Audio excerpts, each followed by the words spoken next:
Tapi berarti Pak Kudri, kita harus berpegangan pada apa? Kalau melihat kan sudah ada terpidana, sudah menjalani hukuman, berarti sudah ingkrah dalam arti seperti itu kan.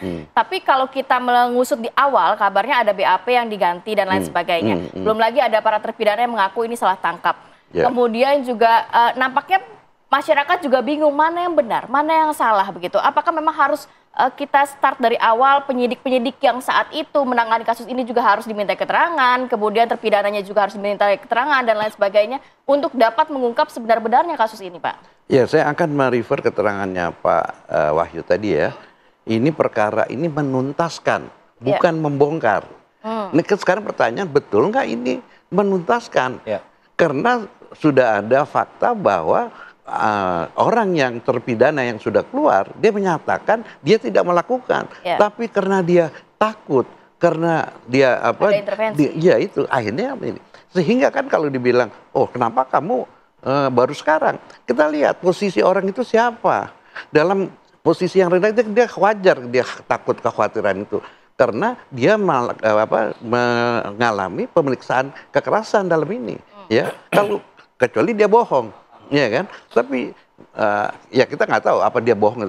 Kita anggap kalau betul ini kan bagaimana keadaan pemeriksa atau peradilan pidana kita kok masih ada 100 tahun cara-cara 100 tahun yang lalu masih dilakukan gitu loh, ya kan? Dimana kita sudah meratifikasi pemeriksaan anti kekerasan, kita sudah punya hak. Nah ini satu. Nah sekarang bagaimana dengan orang-orang ini? Saya kira iya, ya.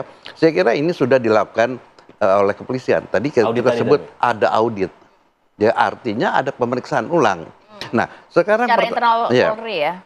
Nah kalau permasalahannya perkara ini dibuka berdasarkan perkara yang lama itu sulit karena ini secara yuridis karena inkrah. Tetapi karena ada yang baru, ini dia yang 8 orang ini ya akan menjadi saksi terhadap pelaku yang belum pernah diperiksa. Iya kan, itu berarti kalau misalnya nanti ada 3 DPO yang sudah tertangkap akan menjadi saksi, terpidana ini akan menjadi saksi saksi terhadap yang baru. Nah sekarang kan pertanyaannya, apa betul dia DPO 8 tahun? Ya kan? Kalau kita lihat daftar pencarian orang, kapan diumumkannya? Baru keluar baru-baru ini.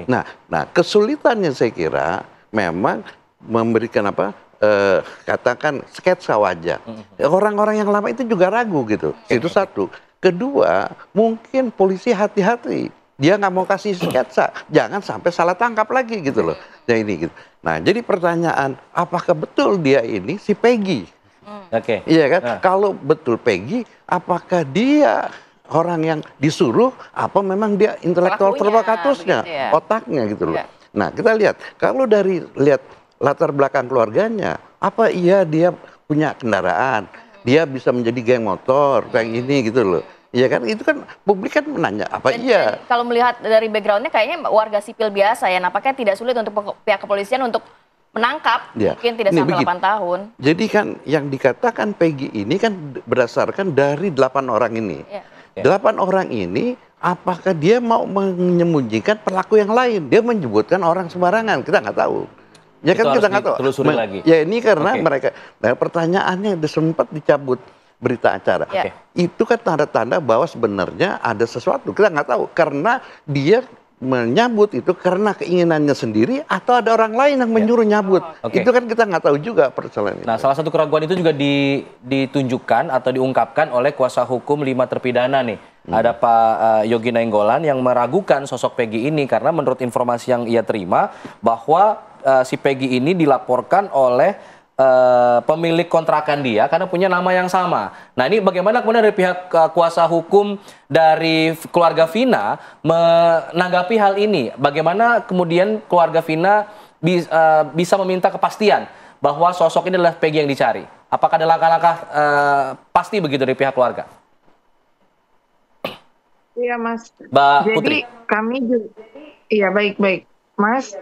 Perihal penangkapan tersangka baru yang di DPO yang dikatakan itu adalah DPO, kami juga tentunya meminta kepada pihak kepolisian jangan juga terburu-buru sampai nanti ternyata salah tangkap juga gitu. Tentunya kami juga ingin sekali memastikan apakah benar yang ditangkap itu adalah Peggy yang diduga selama ini menjadi DPO. Ya harapan kami tentu nggak mau juga kami menjadi masalah di kemudian hari gitu, atau hanya ini Betul. menjadi satu omongan saja supaya tenang baik dari keluarga Vina maupun dari masyarakat Indonesia gitu kan, karena sudah tertangkap nih pelakunya gitu. Nah,